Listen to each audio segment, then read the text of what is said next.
Hi everyone, Dan from Prayer Warriors. Today's topic is looking for the supernatural hand of God in natural events. The following story is from the late Pastor Chuck Smith, I believe.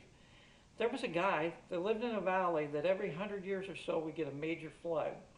A dam had been built in the last few decades, but a 100-year storm was approaching and there was concern that the dam might not hold. First responders and fire trucks went through the town knocking on doors to urge people to evacuate to a shelter on higher ground. The man told the rescuers that God was going to protect him and he was staying put. The flood came and soon his house was flooded waist deep.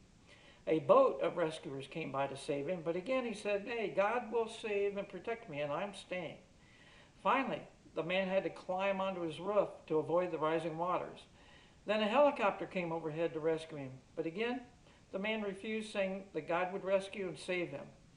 The man died, and in heaven he asked the Lord, "Why didn't you rescue me?" And God replied, "Hey, I sent a fire truck, a boat, and a helicopter, and you refused." The point to that silly story is, when we read things in the book of Acts, sometimes it involves overt, miraculous events, such as Paul on the road to Damascus, or an angel freeing Paul and Silas from jail. Other times, it may have been an illness or threats from mobs or Paul using his right as a Roman citizen to eventually travel to Rome and witness.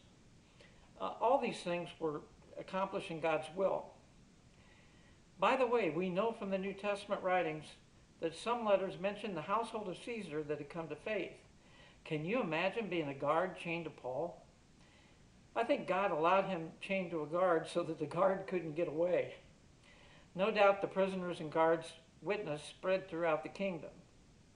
Plus, Paul was no doubt heard by many in the government leading up to his trial. This happened before in Israel when Felix and Herod and Festus all had an audience with him. You can read about these events in the book of Acts. All these things, whether overtly miraculous or seemingly natural events, have God's handprints all over them. We need to learn to see the miraculous hand of God in seemingly everyday natural events. He is always in control. Links are provided below, and may God bless you.